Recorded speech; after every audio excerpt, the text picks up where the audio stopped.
The South African delegation that will represent us at this year's World Economic Forum is meeting ahead of that global gathering in Davos. Leaders in government, business, academia and civil society will meet in Switzerland next week. Our business editor, Xolani Mbanjwa, is at the gathering in Joburg. He joins us now. Xolani, good morning. What are we expecting to come from the gathering? What are business and government there saying?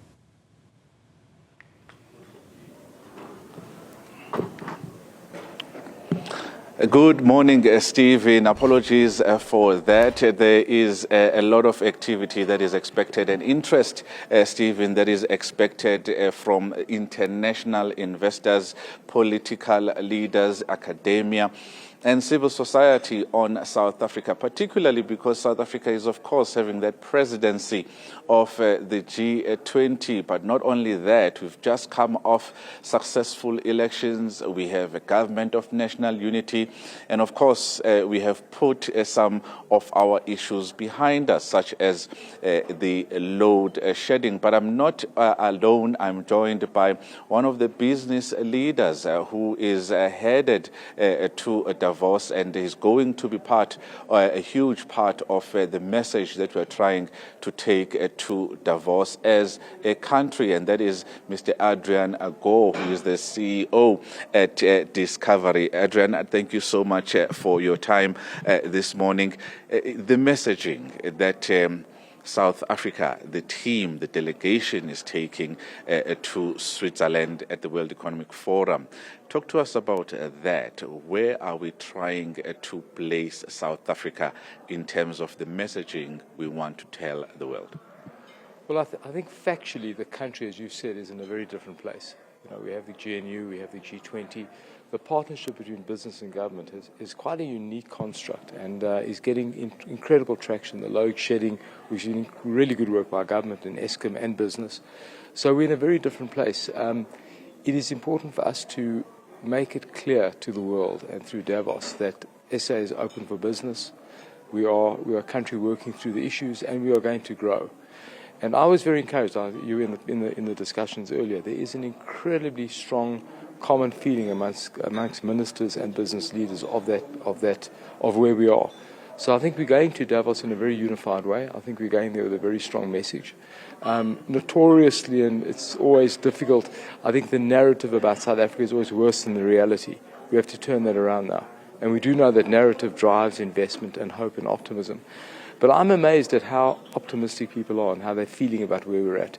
So it's critical for us to get those points across. And Davos is, it's one of the many kind of touch points we'll have, but it's an important one, where there are business leaders, government leaders, and we have the ability to do that.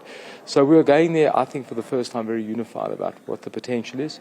And all of these things come together. Our entire focus is, I think growth, jobs, narrative. If we can get that to turn, we get the amazing dynamics of the country ready to come together. So an important time for the country, but for the first time, you're really feeling a really common narrative that's forming. So very exciting. There is real unity when it comes to what is happening on the one side in terms of government, but on the other side as well in terms of business. But Adrian, you interact with the international community on a regular basis, and they have questions for you about South Africa, about the visa regime, about the crime situation, about energy security. What else do they want to know? What are the common threads that international investors want to know and be reassured about when it comes to South Africa as an investment destination? I think it's kind of paradoxical. I think on one hand, I think investors and the world out there is very generous to South Africa and sees us as a beautiful country. And the other, there's often just an underlying concern about sustainability of certain issues, etc. So I think giving investors a sense of sustainability, but a change from kind of a slope this way towards turning it up. I think if we can get that sense that we're on the up, I think that change in kind of direction, momentum makes a massive difference. It's important to also make the point that I think the optimism where we're at is not, it's not about ignoring the problems, poverty, unemployment. Ironically, getting that narrative right will help jobs and unemployment. That's the point. You know what I mean? So often when you talk about this kind of stuff, people say, but we have all these problems. No. We have to get this right. That's how you solve these problems. We've done the modeling around job creation. We have to get this right now. But I think that outside investors will give us space when they see that people inside South Africa believe in where we're heading. That's the key issue. So again, an important time, and I think we can get that message across. I do believe that. Are we expecting the president to attend this year's gathering? Because he hasn't been there for a while. There was COVID, there was load shedding, which were the reasons he couldn't attend before. Is that a possibility this time around? Yes, my understanding is that not only is he there, he's addressing the plenary session.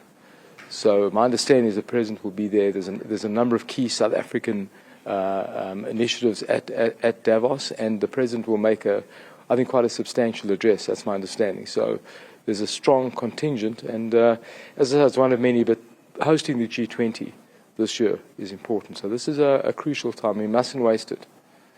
Thank you so much. Adrian Gore is a delegate, a part of the South African delegation headed to Davos in Switzerland at the World Economic Forum, and he says the presence of President Cyril Ramaphosa this year is quite an important one in sending that message, the correct message about the reality that South Africa finds itself in as a center stage when it comes to investments, and sending a common message to the rest of the world from a business and a political point of view.